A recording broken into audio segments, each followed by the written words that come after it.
are 5 days away from fundamentally transforming the United States of America. Two of my favorite political philosophers, Mao Zedong and Mother Teresa. Who is going to step down so someone else can have power? No more broken treaties. No more broken treaties. Give them the wealth. Give them the wealth. Do you believe many of the people in the White House follow the beliefs of this revolutionary, this is James Madison, or this revolutionary, Karl Marx? You have to decide.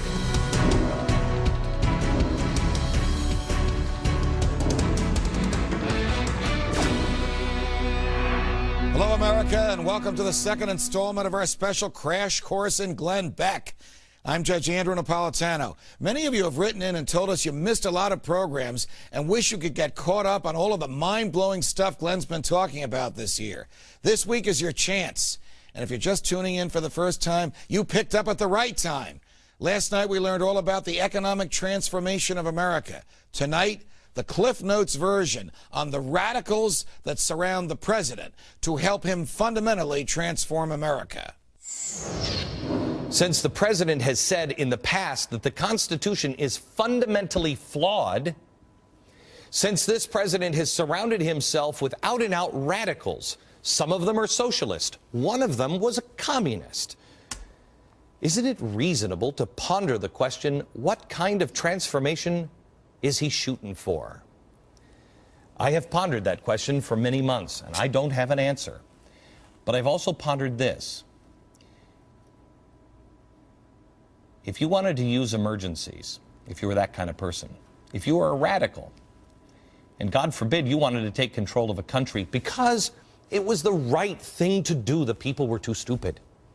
In an emergency situation, what would you need control of? How would you do it? How could you make sure that you could just lock everything down? You could control it, and then you could transform it.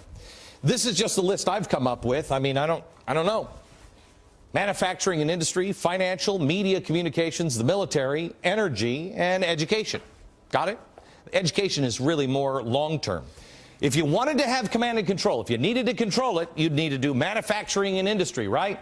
You've got to control things like GM, Chrysler. You got to gobble up as much, not that you want to, but gobble up as much as you can.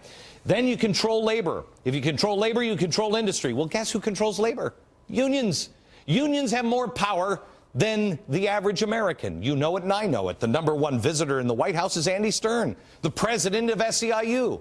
Whose concerns are getting addressed first, his or yours? Let Barack Obama answer that one for you. You will know who's on your side because I've been at this a long time. I've spent my entire adult life working with SEIU. I'm not a newcomer to this. You know, let me go down to the next one. Energy. You know, wait until you see at the bottom of the hour. Global warming rates, dead last among the issues of the day with the American people. Dead last. But cap and trade is in the new budget. Wait until I show you the game.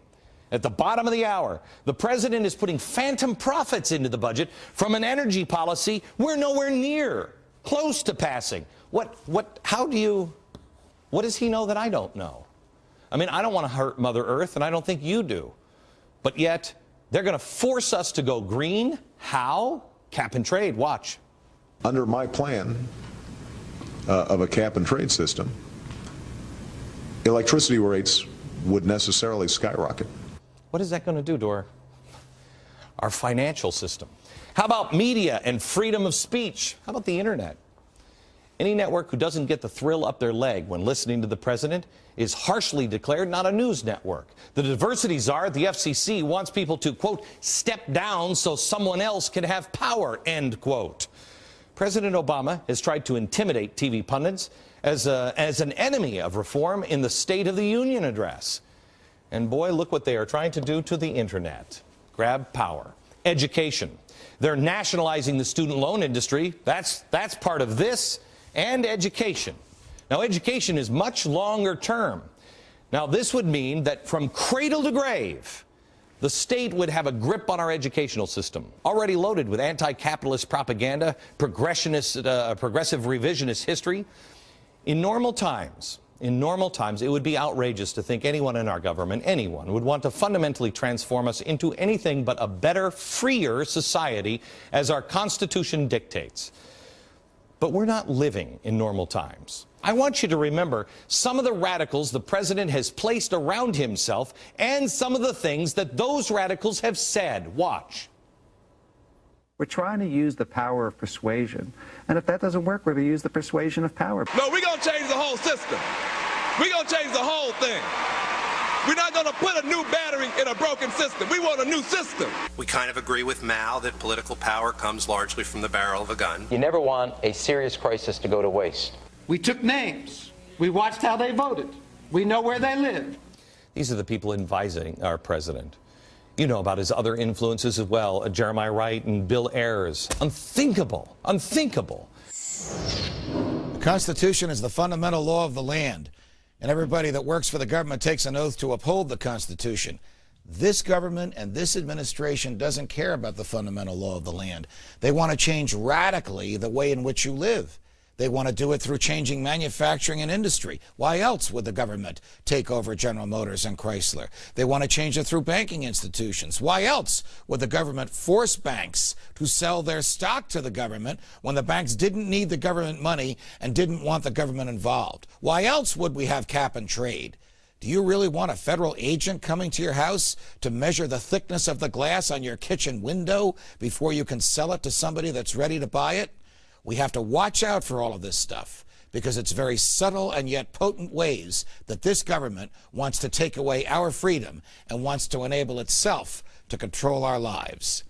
Now, let's take a look at some of the other radicals that seem to have some pull with the president, the Black Panthers.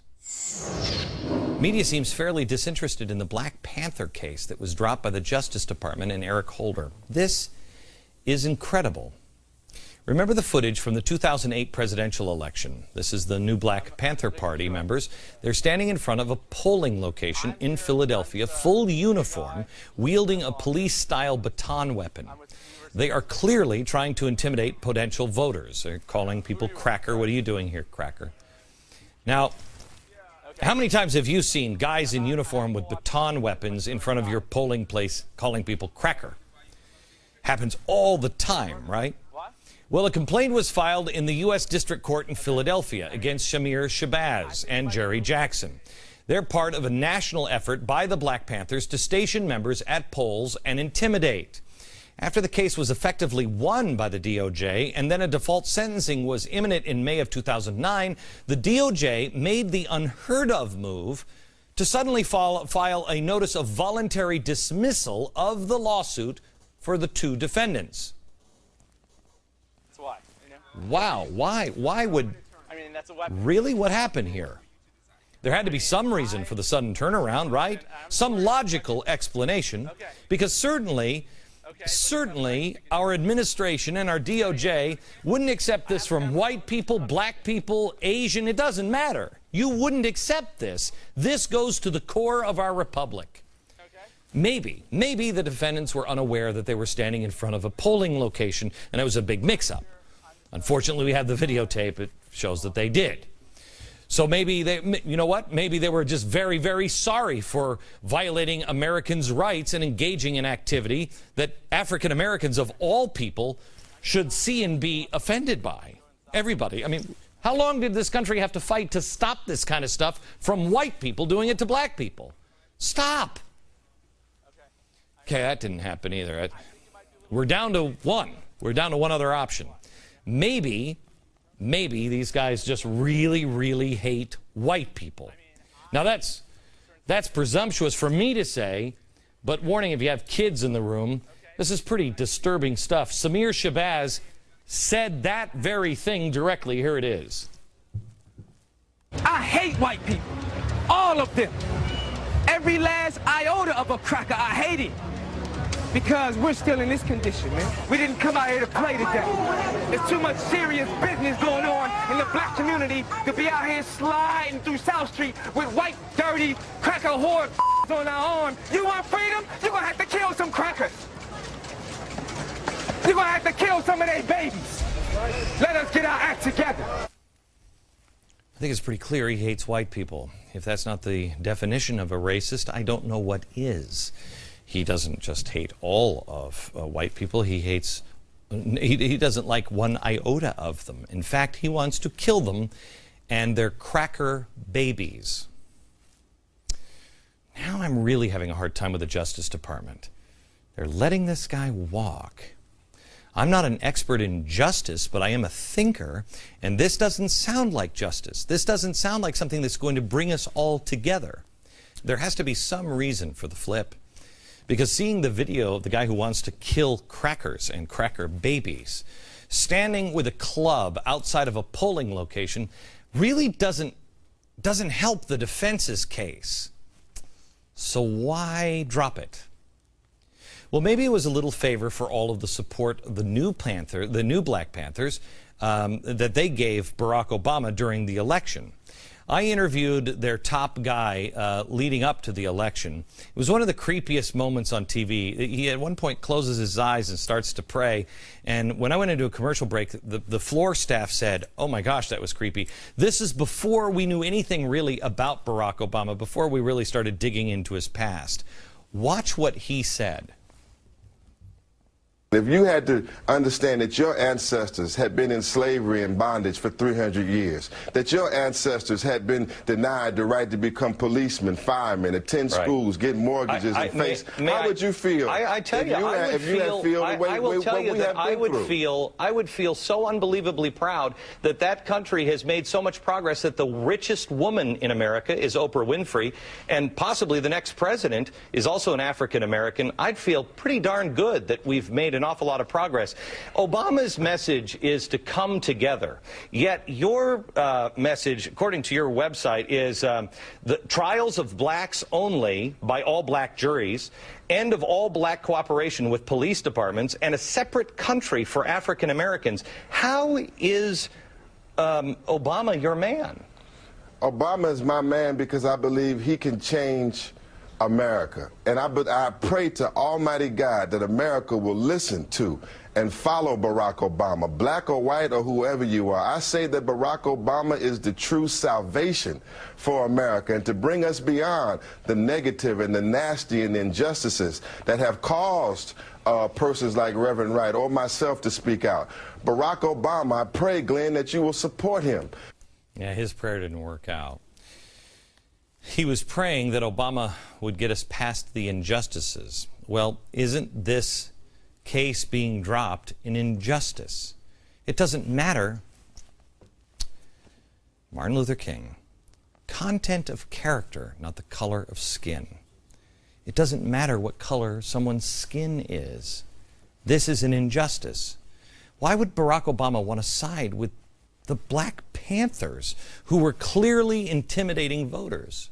So, intimidating voters is obviously a crime. Intimidating voters with a weapon is even more of a crime. Intimidating voters with a weapon because of the color of their skin is obviously a federal crime. You saw that tape. Why wouldn't the federal government prosecute those? What other radical groups are in tight with this administration? Let's look at the circle of influence of this president. Everybody knows about Acorn, right? Acorn. How do they get things done? Well, they intimidate. This is why our banks were in so much trouble. They intimidated the banks. The same kind of intimidation that was happening here with the Black Panthers. Now, the president has made it clear that he is walking in lockstep with Acorn. Watch. And I definitely welcome Acorn's input. You don't have to ask me about that. I'm going to call you, even if you didn't ask. Okay. So, remember Bertha Lewis. She has upped the ante here recently. This is what she said in a speech. It is going to dwarf the internments during World War II. They are coming, and they are coming after you. Okay. Small government people, like Tea Party people, are coming after and in turn, like World War II, which was a progressive president. World War II, FDR interred.